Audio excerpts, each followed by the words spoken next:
Hello guys, അപ്പോൾ എല്ലാവരും എന്ത് പറയുന്നു? ശരിക്കും പറഞ്ഞാൽ ഞാൻ എൻ്റെ വീഡിയോ തുടങ്ങുന്നതെന്ന് വെച്ച് കഴിഞ്ഞാൽ നിങ്ങൾക്ക് സുഖമായിട്ടിരിക്കുന്നു എന്ന് ചോദിച്ചിട്ടാണ്. പക്ഷെ ശരിക്കും പറഞ്ഞാൽ ഇപ്പോൾ കമൻസ് കാണുമ്പോൾ എനിക്ക് മനസ്സിലാവുന്നുണ്ട് എല്ലാവർക്കും അത്ര ഒരു സുഖമല്ല എന്നുള്ളത്. എടാ, എന്താണ് ശരിക്കും പറഞ്ഞാൽ ഇന്നലെ ഒരു ദിവസം കൊണ്ട് എനിക്ക് അത്യാവശ്യം ഒത്തിരി മെസ്സേജസ് വന്നിട്ടുണ്ട്. യൂട്യൂബിൽ തന്നെ എല്ലാ കമൻസിനും ഒന്നും റിപ്ലൈ കൊടുക്കാൻ പോലും എനിക്ക് പറ്റിയിട്ടില്ല. പിന്നെ ഇൻസ്റ്റയിലും ഒത്തിരി മെസ്സേജ് വരുന്നുണ്ട്. എടാ, ഇൻസ്റ്റയിൽ മെസ്സേജ് അയക്കുന്നവരോട് എനിക്ക് പറയാനുള്ളത്, നിങ്ങളിങ്ങനെ എസ്സേ ഒക്കെ ടൈപ്പ് ചെയ്തിടുമ്പോൾ എനിക്കിത് വായിക്കാൻ ബുദ്ധിമുട്ടുണ്ട്. ഒന്നാമത്തെ കാര്യം, നമ്മൾ മംഗ്ലീഷിലാണ് ടൈപ്പ് ചെയ്യുന്നത്. അന്നേരം ഓരോ സ്ഥലക്കാർക്ക് അവരുടെ സ്ലാങ്ങിൻ്റെ വ്യത്യാസമുണ്ട്. അപ്പം ചിലവർ കണ്ണൂരുകാരുടെ സ്ലാങ് ഒന്നും എനിക്ക് ശരിക്കും പറഞ്ഞാൽ വായിക്കാനേ പറ്റുന്നില്ല. എടാ, അപ്പോൾ എനിക്ക് ഇത്തിരി കംഫർട്ടബിൾ എന്ന് പറഞ്ഞാൽ നിങ്ങളൊരു വോയിസ് ഇടുന്നതായിരിക്കും. ഇപ്പം ഇങ്ങനെ എനിക്ക് ചിലതൊന്നും മനസ്സിലാവുന്ന കൂടിയില്ല, അതുകൊണ്ടാണ് ഞാൻ പറയുന്നത്. പിന്നെ ഇൻസ്റ്റയിലും കുറേ മെസ്സേജസ് ഞാൻ കണ്ടിട്ടുണ്ട്, പക്ഷെ റിപ്ലൈ കൊടുത്തിട്ടില്ല. എടാ, അതിനൊക്കെ ഞാൻ റിപ്ലൈ തരാം. നിങ്ങളിങ്ങനെ പാനിക് ആവേണ്ട കാര്യമില്ലടാ. അത്യാവശ്യം ഒത്തിരി സമാധാനമായിട്ടിരിക്കും. ഇപ്പം എക്സാം അങ്ങോട്ട് കഴിഞ്ഞതല്ലേ ഉള്ളൂ. കുറച്ച് റിലാക്സ്ഡ് ആയിട്ടിരിക്കുക. സമാധാനമായിട്ടിരിക്കാൻ പറ്റത്തില്ലെന്നും എനിക്കറിയാം, എന്നാലും പരമാവധി ഒത്തിരി കൂളാവടാ. ഇനിയിപ്പോൾ നമ്മുടെ ഭാഗത്തുനിന്ന് നമ്മൾ ചെയ്യേണ്ട കാര്യങ്ങളൊക്കെ കഴിഞ്ഞു. ഇനി ബാക്കിയെല്ലാം ദൈവത്തിൻ്റെ കയ്യിലാണ്. അപ്പം നിങ്ങൾ ഇത്തിരി എന്തായാലും കൂളായിട്ടിരിക്കും. നമ്മളിപ്പോൾ നമ്മുടെ ഭാഗം ചെയ്തില്ലേ. എടാ, എനിക്കിനി പറയാനുള്ളതെന്ന് വെച്ച് കഴിഞ്ഞാൽ, കുറേ പേര് എൻ്റെ അടുക്ക സ്കോർ പറഞ്ഞിട്ടുണ്ട്. സ്കോർ പറഞ്ഞിട്ട് ഗവൺമെൻറ്റിൽ കിട്ടുമോ, പ്രൈവറ്റിൽ സെൽഫ് കിട്ടുമോ, അങ്ങനെയൊക്കെ ചോദിച്ചിട്ടുണ്ട്. എടാ, ശരിക്കും പറഞ്ഞാൽ ഞാൻ ഓൾറെഡി ഒരു ലാസ്റ്റ് റാങ്ക് വീഡിയോ അപ്ലോഡ് ചെയ്തിട്ടുണ്ട്. ഞാൻ പറ്റുവാണെങ്കിൽ ഈ വീഡിയോയുടെ എൻഡിൽ അതും കൂടെ ഒന്ന് ചേർക്കാം. നിങ്ങൾക്കത് കണ്ടുപിടിക്കാൻ ബുദ്ധിമുട്ടുണ്ടെങ്കിൽ ഈ വീഡിയോയുടെ എൻഡിൽ ചേർക്കാം. പിന്നെ എൻ്റെ ഇൻസ്റ്റ ഐ ഡി അറിയാത്തതായിട്ട് കുറേ മെസ്സേജസ് ഞാൻ കാണുന്നുണ്ട്. എടാ, എൻ്റെ ഇൻസ്റ്റ ഐ ഡി വീഡിയോയുടെ കമൻറ്റ് സെക്ഷനിൽ ഞാൻ പിൻ ചെയ്യാം. എടാ, പിന്നെ കുറച്ച് പേരുടെ മെസ്സേജസ് എന്ന് പറയുന്നത്, അവർ റിപ്പീറ്റ് ചെയ്തിട്ടും റിപ്പീറ്റ് ചെയ്തിട്ടും ഒരു 250 350 അത്രയൊക്കെ മാക്സിമം പോകുന്നുള്ളതെന്നാണ് പറയുന്നത്. ഇപ്പോഴും 320 ഒക്കെ സ്കോർ ചെയ്ത റിപ്പീറ്റേഴ്സും ഉണ്ട്, റിപ്പീറ്റേഴ്സും ഉണ്ട്. എടാ, ശരിക്കും പറഞ്ഞാൽ ഇന്നലത്തെ എക്സാമിൻ്റെ പേപ്പർ എന്ന് പറയുന്നത് സുഖമായിട്ടൊരു 450 സ്കോർ ചെയ്യാൻ പറ്റുന്ന പേപ്പറായിരുന്നു. സുഖമായിട്ട് എന്ന് വെച്ച് കഴിഞ്ഞാൽ ചുമ്മാതെ ഒരു അത്യാവശ്യം ഒരു റിപ്പീറ്റ് ചെയ്തവർക്ക് അതിലും പറ്റും. ചുമ്മാതെ പോലും ഒന്ന് പഠിച്ചൊരു റിപ്പീറ്റ് ചെയ്ത ഒരാൾക്ക് 450 സ്കോർ ചെയ്യാൻ പറ്റുന്ന പേപ്പറായിരുന്നു. അപ്പോൾ ആ ഒരു സാഹചര്യത്തിൽ നിങ്ങൾക്കൊരു 300 350 ഒക്കെ കിട്ടുന്നുണ്ടെങ്കിൽ അതിൻ്റെ അർത്ഥം എന്ന് പറയുന്നത് നിങ്ങളുടെ ബേസ് അത്ര ഇതല്ല. നിങ്ങൾക്ക് ഫിസിക്സിലാവട്ടെ കെമിസ്ട്രിയിലാവട്ടെ ഒരു നല്ല ബേസ് ഇല്ല. മനസ്സിലായോ?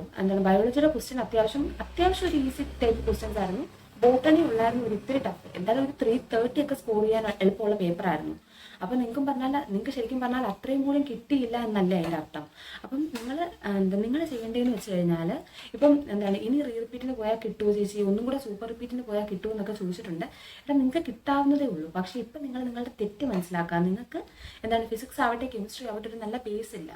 അപ്പം നിങ്ങളിപ്പം റിപ്പീറ്റിന് എവിടെയെങ്കിലും ജോയിൻ ചെയ്യുന്നതിന് മുന്നേ ഉള്ള ഈ ഒരു സമയം ഉണ്ടല്ലോ, അതായത് ഒരു 5-6 ദിവസം നിങ്ങൾ റിലാക്സ് ചെയ്തിട്ട് പരമാവധി നമുക്ക് ഇപ്പോൾ യൂട്യൂബിലൊക്കെ അവൈലബിൾ ആയിട്ടുള്ള വീഡിയോസ് ഉണ്ടല്ലോ, നിങ്ങൾ പറ്റുന്നവർ ഫിസിക്സ് വാല, അതായത് ഹിന്ദി അത്യാവശ്യം ഇത്തിരി മനസ്സിലാവുന്നവർ ഫിസിക്സ് വാലയുടെ ക്ലാസ് കാണാനേ ഞാൻ പറയത്തുള്ളൂ. സാറിൻ്റെ ക്ലാസ് കാണുമ്പം സാറ് എൻ്റെ പഴയ വീഡിയോസ് കാണുമ്പോൾ ശരിക്കും പറഞ്ഞാൽ അതൊരു JEE ലെവലായിരിക്കും. സാർ ഇപ്പം ഇടുന്ന വീഡിയോസ് കാണുവാണെങ്കിൽ അത് നമ്മുടെ ഒരു നീറ്റിൻ്റെ ലെവലായിരിക്കും. അപ്പോൾ ശരിക്കും പറഞ്ഞാൽ നിങ്ങൾക്ക് ആ ഒരു വീഡിയോ കാണുമ്പോൾ ശരിക്കും നല്ലൊരു ബേസ് വരും. നിങ്ങളുടെ ഈ പ്രശ്നം എന്ന് വെച്ച് കഴിഞ്ഞാൽ ഒരു നല്ല ബേസ് ഇല്ലാത്തത് കൊണ്ടാണ് ഇത്രയും മോശം ഒരു സ്കോറിലേക്ക് പോകുന്നത്. അപ്പം നിങ്ങൾ എന്ത് ചെയ്യണം? അങ്ങനെ നമ്മൾ പരമാവധി നമുക്കറിയാത്ത ഏരിയാസ് സ്ട്രോങ് ആക്കുക. എന്നിട്ട് ഫിസിക്സിൻ്റെ ഒക്കെ ഇക്വേഷൻസ് ഒരു ബുക്കിൽ എഴുതി വെക്കുക. ഇക്വേഷൻസ് വെച്ചിട്ട്, അതായത് നിങ്ങൾ എൻ്റെ വീട് റോഡ് സൈഡിലാണ്. അപ്പോൾ അതാണ് ഈ ഒരു ബഹളം. ഞാൻ എങ്ങനെ നോക്കിയിട്ടും ആ ഒരു നോയ്സിൻ്റെ കാര്യത്തിൽ എനിക്കൊന്നും ചെയ്യാൻ പറ്റുന്നില്ല. ഞാനൊരു മൈക്രോഫോൺ മേടിച്ചിട്ടില്ല, മേടിക്കാം. അപ്പം നിങ്ങൾ ഈ ക്ലാസ് കണ്ടിട്ട് നിങ്ങളുടേതായിട്ടുള്ളൊരു നോട്ട് പ്രിപ്പയർ ചെയ്യുക. ആ നോട്ടിനകത്തിലെന്ന് പറയുന്നത് നിങ്ങൾക്ക് മനസ്സിലായിട്ടുള്ള കാര്യങ്ങൾ നിങ്ങളുടെ ലാംഗ്വേജിൽ എഴുതി വെക്കുക. എന്നിട്ട് വേറൊരു സെപ്പറേറ്റ് നോട്ട്ബുക്ക് കീപ്പ് ചെയ്യുക, അതായത് ഇക്വേഷൻസ് മാത്രം എഴുതി വെക്കാൻ. ശരിക്കും പറഞ്ഞാൽ നമുക്ക് അവസാനം ആകുമ്പോഴത്തേക്കും നമ്മൾ ഈ എഴുതിയ നോട്ട്സ് വായിക്കാൻ നമുക്ക് സമയം കിട്ടത്തില്ല. നമുക്ക് ജസ്റ്റ് ഈ ഇക്വേഷൻസ് റെഫർ ചെയ്തിട്ട് പോകാനേ സമയം കിട്ടത്തുള്ളൂ. അപ്പോൾ ഞാനതാ പറയുന്നത്, അതായത് ഈ 350-ലും 400-ലും ഒക്കെ നിൽക്കുന്ന പിള്ളേർക്ക് അത്യാവശ്യം നിങ്ങൾ നന്നായിട്ട് പഠിക്കുക.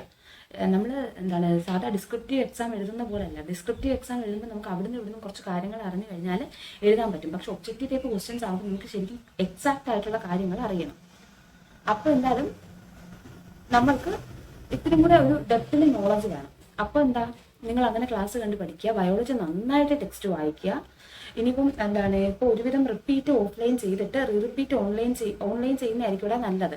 കാരണം എന്ന് വെച്ച് കഴിഞ്ഞാൽ ഇപ്പം ഓൺലൈൻ ചെയ്യുന്നതിന് അതിൻ്റെതായ ബെനിഫിറ്റും ഉണ്ട്, അതിൻ്റെതായ ഡീമെറിറ്റ്സും ഉണ്ട്. ബെനിഫിറ്റ് എന്ന് പറയുന്നത് ഇപ്പം നിങ്ങൾ ബയോളജിയിൽ ഒത്തിരി സിമ്പിളായിട്ടുള്ള ചാപ്റ്റേഴ്സ് ഒക്കെ ഇല്ലേ, നമ്മളിപ്പോൾ ഓഫ്ലൈനായിട്ട് ജോയിൻ ചെയ്യുവാണെങ്കിൽ ടീച്ചേഴ്സ് അതും പഠിപ്പിക്കും.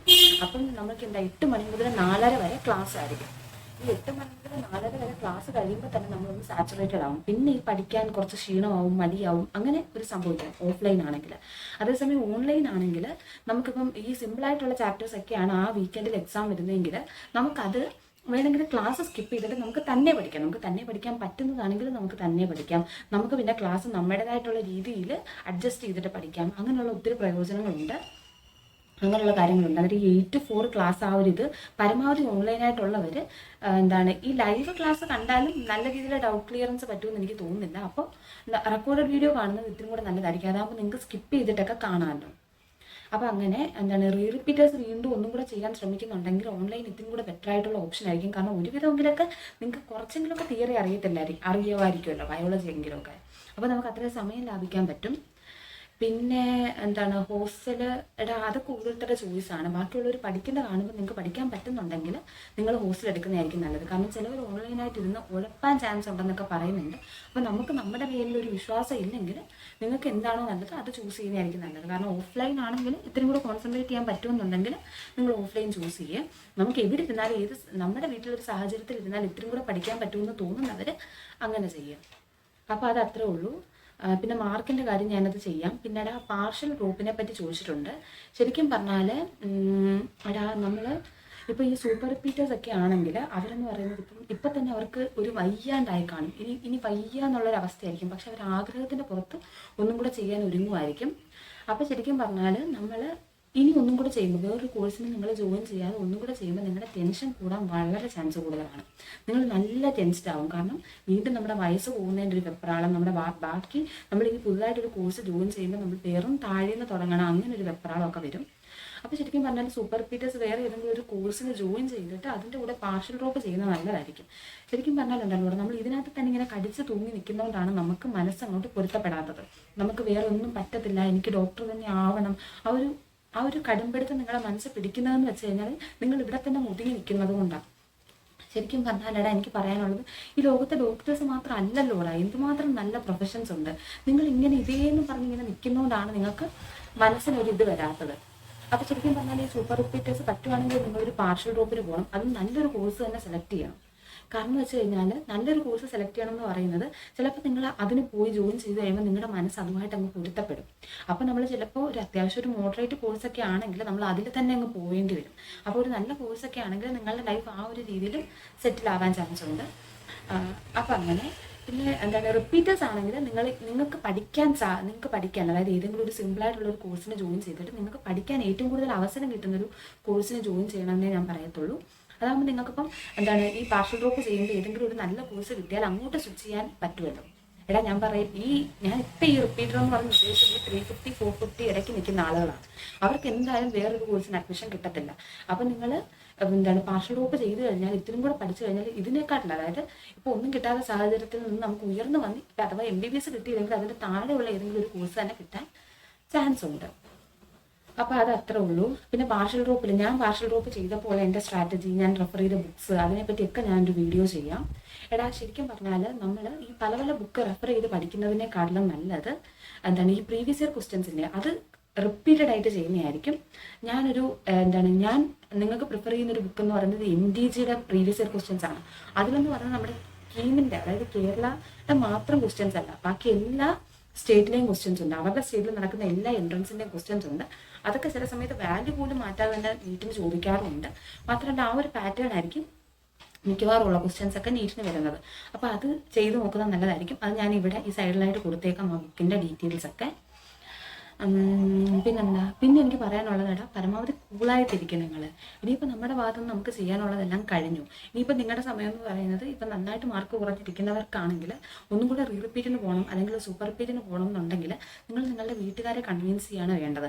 നിങ്ങളുടെ എല്ലാം നിങ്ങൾ ചെയ്ത തെറ്റടക്കം ഏറ്റു പറഞ്ഞ് നിങ്ങളുടെ പേരൻസിനെ കൺവിൻസ് ചെയ്യണം. എനിക്ക് ഇങ്ങനെയൊക്കെ പറ്റിപ്പോയി, അടുത്ത വട്ടം ഞാനിങ്ങനെ ചെയ്യത്തില്ല, അല്ലെങ്കിൽ എന്നെക്കൊണ്ട് പറ്റുന്നുണ്ടായിരുന്നില്ല, കാരണം എനിക്കത്ര ബേസ് ഒന്നുമില്ല, എനിക്ക് വിശ്വാസമുണ്ട്, ഒരവസരം കൂടെ തരണം, അങ്ങനെയൊക്കെ. പിന്നെ അത്യാവശ്യം നല്ല തിയറിയിൽ നല്ല ഇതുണ്ടായിട്ടും കിട്ടാത്തവരെന്നുണ്ടെങ്കിൽ നിങ്ങൾ ക്വസ്റ്റ്യൻസ് ചെയ്യാത്തതിൻ്റെ പ്രശ്നമാണ്, നിങ്ങൾ റിപ്പീറ്റഡ് ആയിട്ട് ക്വസ്റ്റ്യൻസ് ചെയ്യാത്തതിൻ്റെ പ്രശ്നമാണ്.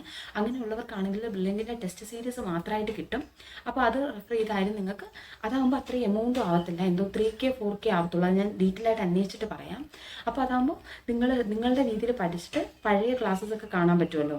ഒന്നുകിൽ ബ്രില്യൻറ്റിൻ്റെ പഴയ ക്ലാസ് ഡിലീറ്റ് ആവുമോ, അങ്ങനെ എന്തെങ്കിലും ഉണ്ടെങ്കിൽ നിങ്ങൾ ഓൺലൈനിൽ അവൈലബിൾ ആയിട്ടുള്ള ക്ലാസ്സസും കൂടെ കണ്ട് നിങ്ങളുടെ തിയറി ഇത്തിരി തറവാക്കിയിട്ട് ആ ടെസ്റ്റ് സീരീസ് മാത്രമായിട്ട് ചെയ്യുക. അപ്പോൾ അങ്ങനെ നമുക്ക് ചെയ്യാൻ പറ്റും. പിന്നെ വേണ്ട, പിന്നെ ഞാൻ ലാസ്റ്റ് റാങ്കിൻ്റെ വീഡിയോ ഞാൻ ഇതിൻ്റെ കൂടെ ചേർക്കാം. എടാ, പരമാവധി നിങ്ങൾ ടെൻഷൻ ഫ്രീ ആയിട്ടിരിക്കുക, നമ്മളെ കൊണ്ട് പറ്റും എന്നുള്ളൊരു വിശ്വാസം നേടിയെടുക്കാൻ നോക്ക്. നിങ്ങളുടെ പോരായ്മകൾ എന്തൊക്കെയാണെന്ന് നിങ്ങളിപ്പം ചിലവർ ആൻസർ കീ പോലും നോക്കിയിട്ടുണ്ടായിരിക്കത്തില്ല. പക്ഷെ നിങ്ങളുടെ ക്വസ്റ്റ്യൻസിനും കൂടെ എങ്കിലും ഒന്ന് കണ്ണോടിക്കണം കേട്ടോ. കാരണം ഒന്നും കൂടെ പഠിച്ചാലേ നമുക്ക് കിട്ടുമോ ഇല്ലയോ അങ്ങനൊരു ബോധ്യമെങ്കിലും നമുക്ക് വേണമല്ലോ. നിങ്ങൾക്ക് കിട്ടുന്നില്ല എന്ന് തോന്നുവാണെങ്കിൽ നമ്മൾ വിട്ടുന്നയാടാ നല്ലത്. നമുക്കൊരു ആത്മവിശ്വാസം ഇല്ലെങ്കിൽ നമ്മൾ ഇതിൻ്റെ പുറകെ പോയിട്ട് ഒരു കാര്യവുമില്ല. ശരിക്കും പറഞ്ഞാൽ നിങ്ങൾ വേറൊരു സ്ട്രീം മാറിപ്പോകുന്നതായിരിക്കും നല്ലത്. അപ്പോൾ എനിക്ക് ഇപ്പം നിങ്ങളോട് പറയാനുള്ളത് അതാണ്, നിങ്ങൾ നിങ്ങളെ തന്നെ ഒന്ന് സ്വന്തമായിട്ട് ഒരു സ്വയം വിലയിരുത്തുക. നിങ്ങളെ കൊണ്ട് പറ്റില്ലെന്ന് നിങ്ങൾ തന്നെ ഒന്ന് സ്വയം വിലയിരുത്തുക. നിങ്ങൾക്ക് പറ്റുന്നില്ലെന്ന് തോന്നിക്കഴിഞ്ഞു കഴിഞ്ഞാൽ ഇനി സമയം വേസ്റ്റ് ചെയ്യാനുള്ളതല്ല, നിങ്ങൾ വേറൊരു കോഴ്സിനെ ജോലി ചെയ്യുക, അതേ ഉള്ളടാ ചെയ്യാൻ. അപ്പോൾ നിങ്ങൾ തന്നെ അനലൈസ് ചെയ്യുക, ഞാൻ ഇത്രയും കൂടെ പഠിച്ചാൽ എനിക്ക് കിട്ടുമോ അങ്ങനെയൊക്കെ. പിന്നെ ഞാൻ പറഞ്ഞ പോലെ എൻ്റെ പാർഷ്യൽ ഡ്രോപ്പിൻ്റെ സ്ട്രാറ്റജിയും സംഭവങ്ങളൊക്കെ ഞാനിടാം, അതൊരു സെപ്പറേറ്റ് വീഡിയോ ആയിട്ട് ചെയ്യാം. എടാ, എനിക്ക് ശരിക്കും പറഞ്ഞാൽ ഞാൻ പറഞ്ഞ പോലെ എനിക്ക് ഇൻസ്റ്റയിലും യൂട്യൂബിലൊന്നും വരുന്ന എല്ലാ കമൻസിലും ഒന്നും റിപ്ലൈ ചെയ്യാൻ പറ്റുന്നില്ല. അപ്പോൾ എടാ, കുറച്ച് പേര് ഇതിൻ്റെ അടിയിൽ കുറച്ച് ക്വസ്റ്റ്യൻസ് ചോദിക്കും, ഞാൻ അപ്പം റിപ്ലൈ ചെയ്യാം. ഇന്നലെ ശരിക്കും പറഞ്ഞാൽ അനീറ്റയുടെ കൂടെ അവിടെ പോയി കുറേ നേരം ചൂടത്തെ മേലത്ത് നോക്കി ഇരുന്നതിൻ്റെ ഒരു ക്ഷീണം കാരണം ഞാൻ ഉറങ്ങിപ്പോയി. അപ്പോൾ രാവിലെ എഴുന്നേറ്റ് ഇത്രയും മെസ്സേജസും കൂടെ കണ്ടപ്പോൾ തന്നെ എനിക്കൊരു ഇതായിപ്പോയി. അപ്പോൾ അത്രേ ഉള്ളൂ. അപ്പോൾ ഈ 550 എബോവ് ഒക്കെ നിൽക്കുന്നവർ എടാ, നിങ്ങൾ സമാധാനപ്പെട്. നമുക്ക് ഇപ്പോൾ ഒന്നും നമുക്ക് കിട്ടിയില്ലെങ്കിലും നമ്മൾ ഒരു വട്ടം കൂടെ ചെയ്യുമ്പോൾ കിട്ടും. നമ്മൾ ചെറുതിൽ തട്ടി വീഴുന്നത് ചിലപ്പോൾ നിങ്ങൾക്ക് അടുത്ത പ്രാവശ്യം എഴുതുമ്പോൾ എയിംസിലോ ജിപ്പണിലോ ഒക്കെ കിട്ടാൻ വേണ്ടിയിട്ടായിരിക്കും. അപ്പോൾ നിങ്ങൾ പരമാവധി മനസ്സ് കൂളാക്കി വെക്കുക. നിങ്ങൾക്ക് എന്തെങ്കിലുമൊക്കെ സങ്കടം പറയാനുണ്ടെങ്കിൽ നിങ്ങൾ ഇൻസ്റ്റയിലോ യൂട്യൂബിലോ ഒക്കെ തന്നെ പറ. എടാ, ഇൻസ്റ്റയിൽ വരുന്നവർ ഇങ്ങനെ ഒരു വലിയ എസ്സേ ടൈപ്പ് ചെയ്യാതെ പരമാവധി നിങ്ങളുടെ ഒന്ന് വോയിസ് നോട്ട് ഇട്ട് പറയാൻ നോക്കുക. അതായിരിക്കും എനിക്ക് ഇത്രയും കൂടെ കേൾക്കാനായിട്ട്. ഞാൻ പരമാവധി എനിക്ക് വരുന്ന എല്ലാ മെസ്സേജസും നന്നായിട്ട് കേട്ടിട്ട് തന്നെയാണ് റിപ്ലൈ ചെയ്യുന്നത്. ഇങ്ങനെ ഇടുമ്പോൾ എനിക്ക് എല്ലാം ഒന്നും നിങ്ങൾ എഴുതുന്ന കാര്യങ്ങൾ മനസ്സിലാവുന്നില്ല, അതുകൊണ്ടാണ്. അപ്പോൾ പരമാവധി കൂളായിട്ടിരിക്കുക, നമുക്ക് പറ്റും. എന്തൊക്കെയായാലും നിങ്ങൾ പഠിക്കാൻ തുടങ്ങുന്ന ആ ഒരു ഇതുള്ളവർ ഒരു 10-15 ദിവസത്തിന് ശേഷം മാത്രം തുടങ്ങിയാൽ മതി. കാരണം എന്ന് വെച്ച് കഴിഞ്ഞാൽ ഉടനെ വീണ്ടും ടെൻഷൻ എടുത്ത് കയറ്റുന്നത് നമ്മൾ പെട്ടെന്ന് ചിലപ്പോൾ ഈ ലോങ് റണ്ണല്ലേടാ, ഇനി ഒരു വർഷം കിടപ്പില്ലേ, അതിനെ പെട്ടെന്ന് അതിൻ്റെ പകുതിക്ക് വെച്ച് വീണ്ടും ഒന്ന് നിന്ന് പോയി ഉഴപ്പാനുള്ളൊരു ചാൻസ് ഉണ്ട്. അതുകൊണ്ട് പരമാവധി നിങ്ങളുടെ മൈൻഡൊക്കെ റിലാക്സ് ചെയ്തിട്ട് നിങ്ങൾ പഠിക്കാൻ തുടങ്ങിയാൽ മതി. അപ്പോൾ നിങ്ങൾക്ക് എന്തെങ്കിലുമൊക്കെ ചോദിക്കാനുണ്ടെങ്കിൽ നിങ്ങൾ ചോദിക്കും. അപ്പോൾ അത്ര ഉള്ളടാ, കൂളായിട്ടിരിക്കും. നമ്മളുടെ പേരൻസ് അല്ലേ, അവരെ നമുക്ക് കൺവിൻസ് ചെയ്യാൻ പറ്റും. പിന്നെ നാട്ടുകാരോട് എന്ത് പറയും ആ ഒരു കാര്യം നിങ്ങൾ തൽക്കാലം ഇപ്പം ചിന്തിക്കുകയേ വേണ്ട. ഇപ്പം നിങ്ങൾ ഇത്തിരി മാർക്കൊക്കെ കുറവാണെങ്കിൽ നിങ്ങൾ ഇത്തിരി മാർക്ക് കൂട്ടി അങ്ങ് പറ. അവരിപ്പം കൂട്ടിയും കിടിച്ചും ഒന്നും നോക്കാനൊന്നും പോകുന്നില്ല. നിങ്ങൾക്ക് അങ്ങനത്തെ നാണക്കേടുണ്ടെങ്കിൽ നിങ്ങൾ കൂട്ടി അങ്ങ് പറ. ഞാൻ നേരത്തെ പറഞ്ഞ പോലെ മറ്റേ ഡാർവിൻ്റെ തിയറി പോലെ സർവൈവൽ ഓഫ് ദ ഫിറ്റസ്റ്റ് അതേ നടക്കൂ. ഒന്നെങ്കിൽ നിങ്ങൾ അവർ പറയുന്നത് നിങ്ങൾക്ക് അത്രയ്ക്ക് കൊള്ളുന്നുണ്ടെങ്കിൽ നിങ്ങൾ തിരിച്ച് പറയാം, അല്ലെങ്കിൽ നിങ്ങൾ അവർ പറയുന്ന കേട്ടിട്ട് ക്ഷമിച്ച് സഹിച്ച് മിണ്ടാതിരിക്കുക. നിങ്ങളുടെ ആ ഒരു വിക്ടറിയിലൂടെ അവർക്കുള്ള മറുപടി കൊടുക്കുക. മനസ്സിലായോ? അപ്പോൾ അത്രേ ഉള്ളൂ. കൂളായിട്ടിരിക്കുക. നമ്മൾ നാട്ടുകാരെ പറ്റി നിങ്ങൾ ചിന്തിക്കുകയേ വേണ്ട, അവരൊന്നും കൊണ്ട് നമുക്കൊരു പ്രയോജനമില്ല. നിങ്ങൾ നിങ്ങളുടെ പേരൻസിനെ കൺവിൻസ് ചെയ്യാൻ നോക്ക്. അപ്പോൾ അത്രേ ഉള്ളൂ. അപ്പോൾ അത്രയൊക്കെ ഉള്ളടാ, പരമാവധി കൂളായിട്ടിരിക്കും. നാട്ടുകാരോട് എന്ത് പറയുമെന്നൊന്നും നിങ്ങൾ ചിന്തിക്കേണ്ട. അത്ര വിഷമം ഉണ്ടെങ്കിൽ നിങ്ങൾ ചുമ്മാ ഒരു ലാസ്റ്റ് റാങ്കോ മറ്റേ റാങ്ക് ലിസ്റ്റ് വരുമ്പം അഥവാ കിട്ടും കിട്ടത്തില്ല എന്ന് പറയുന്ന ഏതെങ്കിലും ഒരു മാർക്ക് അങ്ങ് പറ, അല്ലെങ്കിൽ ഏതെങ്കിലും ഒരു റാങ്ക് എടുത്ത് പറഞ്ഞിട്ട് എനിക്ക് ആയുർവേദം കിട്ടി അല്ലെങ്കിൽ എനിക്ക് വീഡിയോസ് കിട്ടി, എനിക്ക് താല്പര്യം ഇല്ലാത്തതുകൊണ്ട് ഞാൻ ഒന്നും കൂടെ പഠിക്കുവാണെന്ന് പറ. അവരെന്തായാലും ചില ആളുകളുണ്ട് ഒരു CID പരിപാടികളുള്ളത്, അവരല്ലാത്ത ബാക്കിയുള്ളവരൊന്നും ഇങ്ങനെ കൂട്ടിയും കിഴിച്ചും ഒന്നും ചോദിക്കാനൊന്നും പോകുന്നില്ല. അപ്പം നിങ്ങൾ കൂളായിട്ടിരിക്കുക. ഇത് ഞാൻ ശരിക്കും പറഞ്ഞാൽ ഒരു ഇതായിട്ടങ്ങ് പറഞ്ഞതാണ്, പറയുന്നതിനകത്ത് എന്തെങ്കിലും ഒരു കാര്യമുണ്ടോ അങ്ങനെ ഒന്നും ഞാൻ ചിന്തിക്കാതെ അങ്ങ് പറഞ്ഞതാണ്. അപ്പം അങ്ങനെ എന്തെങ്കിലുമൊക്കെ ചെയ്യണം. അപ്പോൾ ശരിയടാ, കൂളായിട്ടിരിക്കുക, സമാധാനമായിട്ടിരിക്കുക. ഇതിനും ഇപ്പം നിങ്ങൾക്ക് ഇത്ര മാർക്ക് കുറവാന്ന് പറഞ്ഞ് നിങ്ങൾ കമൻറ്റ് സെക്ഷനിൽ ഇടുമ്പോൾ നിങ്ങൾ തന്നെ കാണുന്നില്ല കുറേ പേര് അതേ രീതിയിൽ തന്നെ അവസ്ഥയിൽ തന്നെ ഉള്ളത്. അപ്പോൾ നിങ്ങൾ മനസ്സിലാക്കുക, ഇപ്പം ഈ ഇത്രയും പേര് എഴുതിയ എക്സാമിന് ഒരു എല്ലാ രീതിയിലും കൂടെ അഡ്മിഷൻ കിട്ടുന്ന 1,00,000 പേര് ഒഴിച്ചു കഴിഞ്ഞാൽ ബാക്കി അത്രയും പേരും വിഷമത്തിൽ തന്നെ അല്ലേടാ.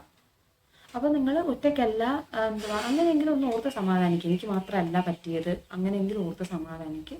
അപ്പോൾ അത്ര ഉള്ളൂ. എന്തെങ്കിലും ചോദിക്കാനുണ്ടെങ്കിൽ ഈ വീഡിയോയുടെ കമൻറ്റ് സെക്ഷനിൽ ചോദിക്കുക, ഞാൻ അതിന് റിപ്ലൈ തരുന്നതായിരിക്കും.